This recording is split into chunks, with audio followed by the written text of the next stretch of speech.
and this is our Georgia post game week 2. Austin Peay falls to Georgia 6-28 in a game that was never really in doubt, but it was sloppy. If you're a Georgia fan, there's a lot to be concerned about.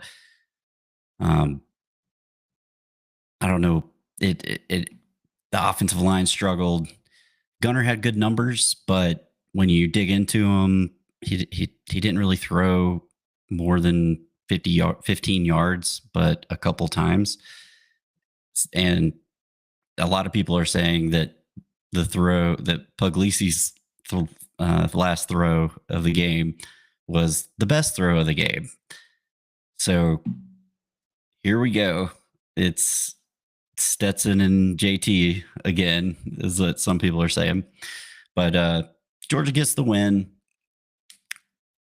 And it was just a ugly game from the start. So we'll start with the offense. First play, first drive, Nate Frazier fumbles out of the gate. And that really set the tone for the whole game, really. He did redeem himself in the announcer's eyes. I know they said that.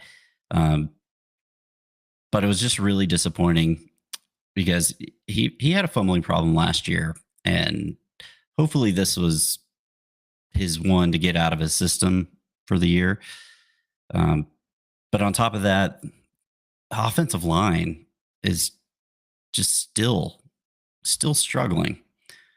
And yes, people say there's injuries, which there is, but you can't use that excuse every year.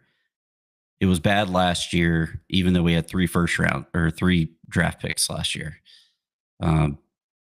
This year, it's a young team, but you have some guys on that line that have been there, has a lot of playing time.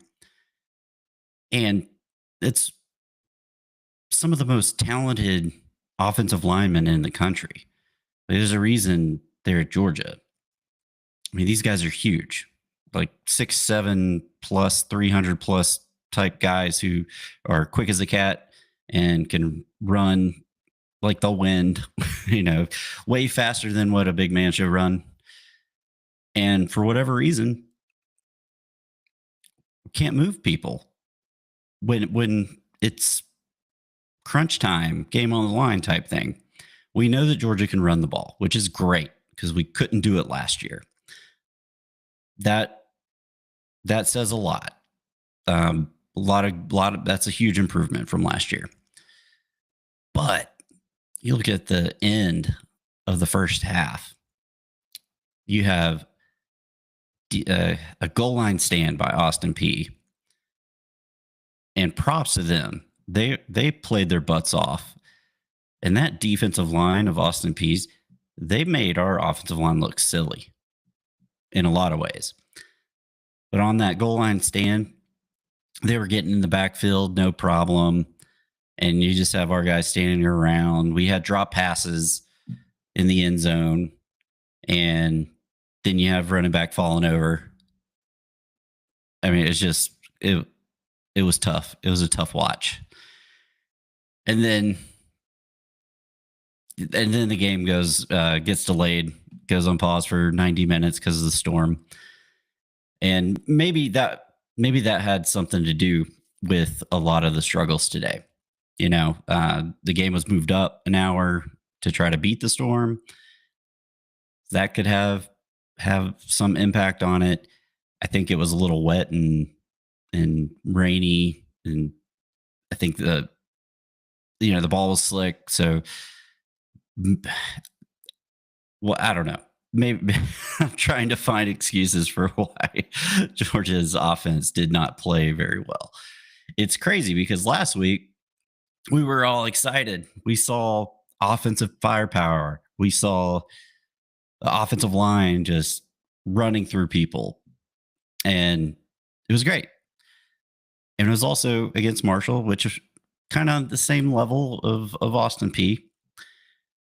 But this is very concerning. Very, very concerning. Austin Peay, they were able to get to Gunner pretty much at will. So that's one reason why he probably didn't make a lot of deep passes. We didn't run hardly any play action that I can remember. And maybe it's just because we're trying to keep these first two games as vanilla as possible going into the Tennessee game and, holding the cards really close to the vest. That's my hope. And I hope it pays off. But offensive line has to play better. That's the key to this whole thing. So we have all kinds of weapons all over the field. It was nice to see a lot of guys make some plays today. Gunner had great numbers. He threw for 227 yards. Nate Frazier, he had 14 carries for 69 yards. Nice. And he did score 2 touchdowns. Great, usually great around the goal line, but no one was great at the goal line at the end of the half.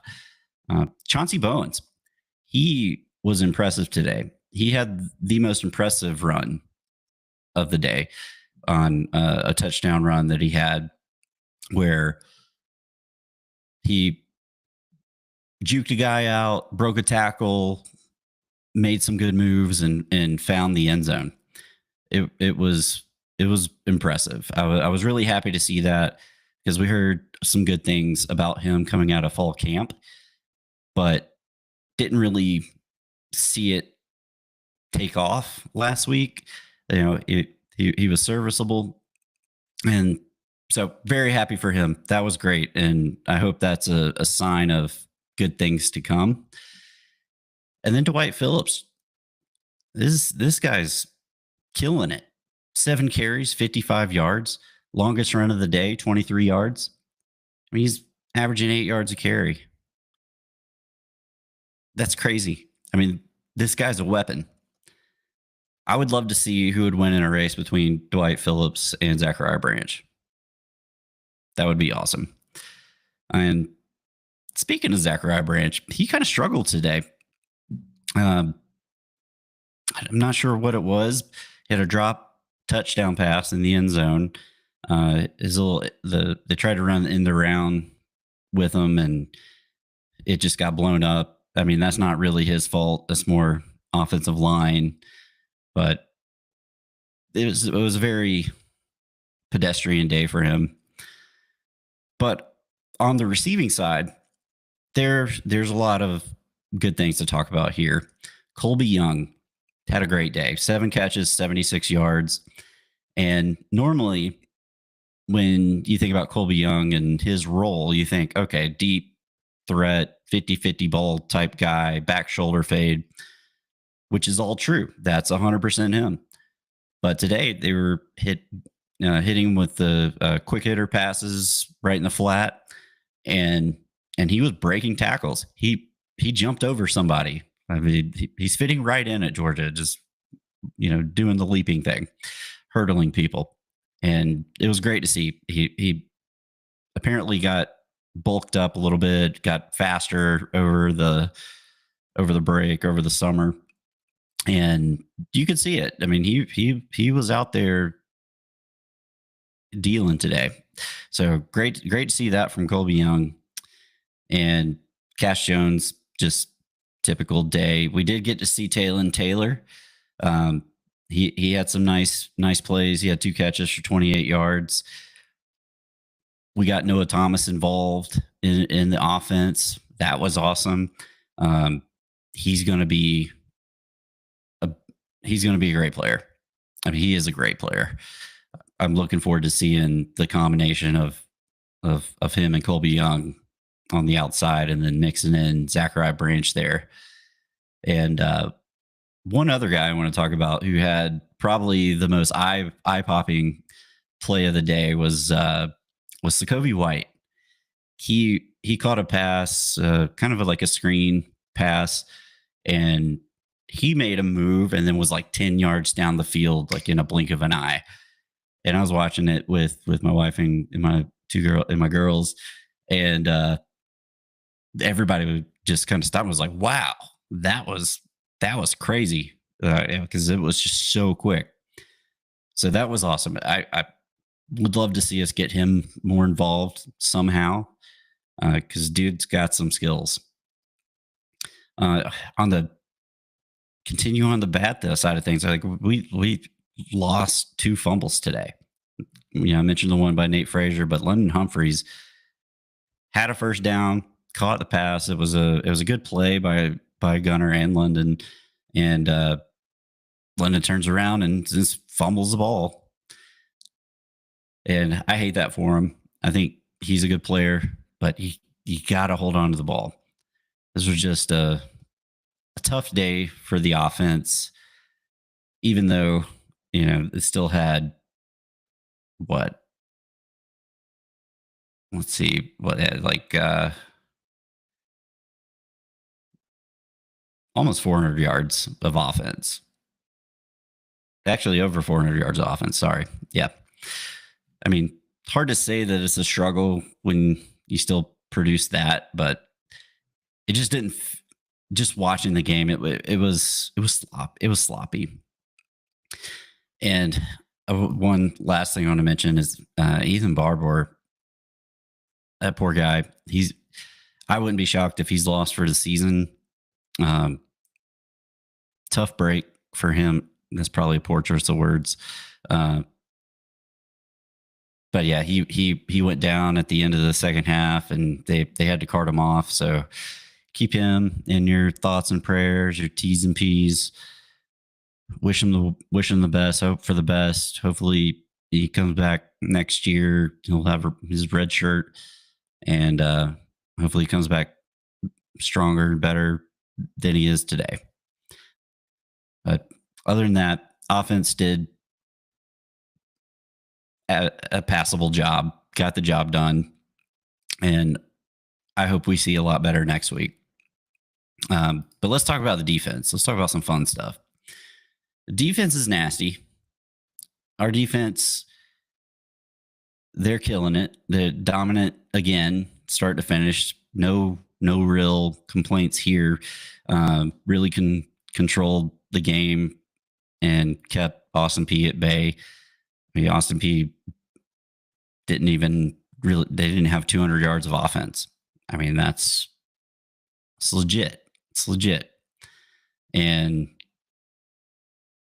there's not much more you can ask for out of your defense. I mean, we saw a lot of great plays.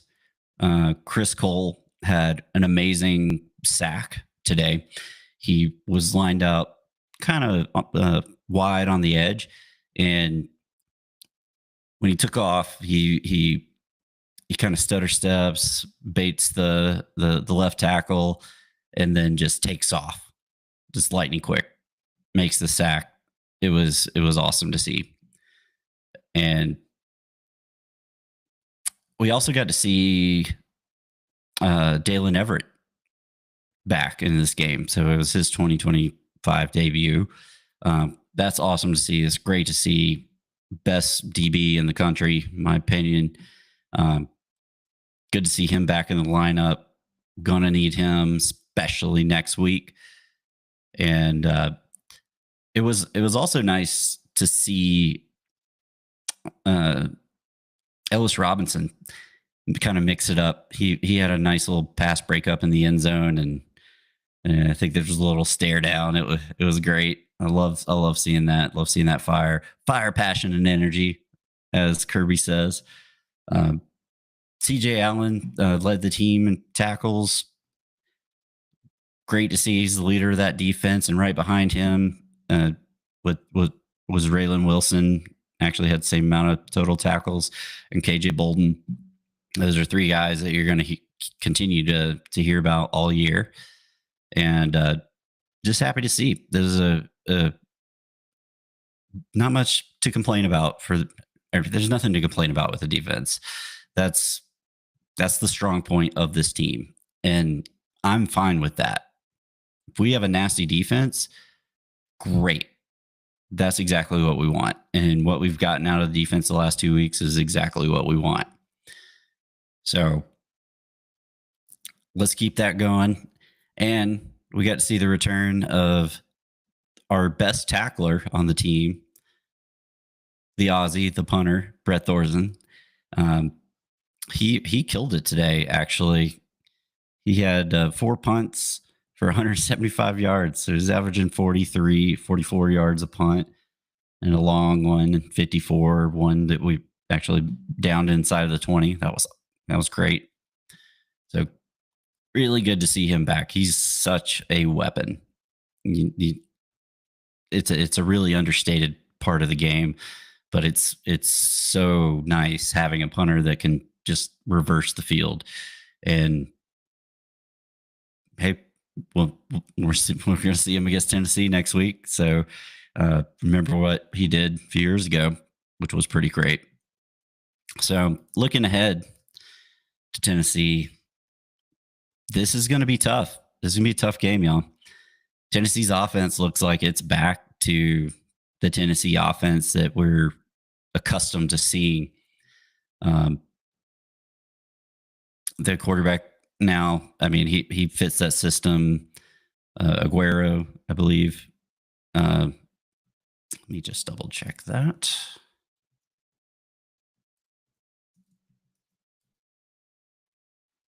Joey Aguilar. That's who it is. It's getting late. Brain's frying out. Joey Aguilar, he's looked really great. And so Georgia's going to have their hands full with the offense. But my hope is, as good as the offense might be, our defense is nasty. So that's a good matchup for us, especially with our athletes in the secondary.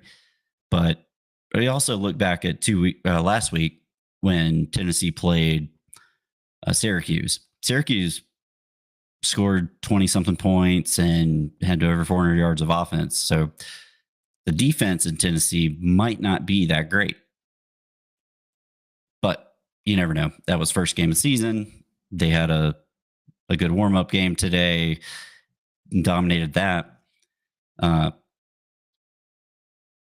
So it's gonna be tough. Hopefully the offense shows up. It's gonna be a tough environment. Tennessee's a tough place to play. One of the toughest.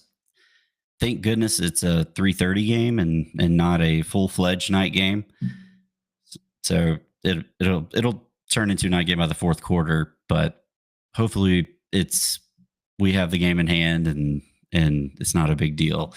But that's a good thing for Georgia, having it earlier in the day. But this game, it should cause a little bit of worry. But at the same time, we had a game in 2021 against Kent State, if you remember that. Very similar situation to what we saw today. We only won 39-22. We gave up a lot of points to a Kent State team. And you think about that 2021 defense, that was a generational defense, one of the best defenses in the history of college football, giving up 22 points to Kent State. So who knows? Maybe we're going to see history repeat itself, because that season ended up exactly where we wanted to be. So that's something to keep in the back of your mind. So maybe don't let this week bother you too much as a Georgia fan. We got a great team. We got a great coach. And hopefully this was just a flat performance against a lesser opponent and not some sign of something deeper. But we got to figure out the explosive plays. We got to get explosive plays in the passing game for sure, and got to establish that control of the line of scrimmage. Our offensive line, those big boys, need to play like big boys and get after it. So Georgia got the win today. That's about all you can really say. It was a struggle, but in the end, Dawgs ran away with it. Really no problem. And we're off to Knoxville next week for huge matchup. First big road test for Gunner. And so we'll see how he responds, and we'll see how the Dogs respond. But until then, and until next week, I'm Burl. Go Dogs.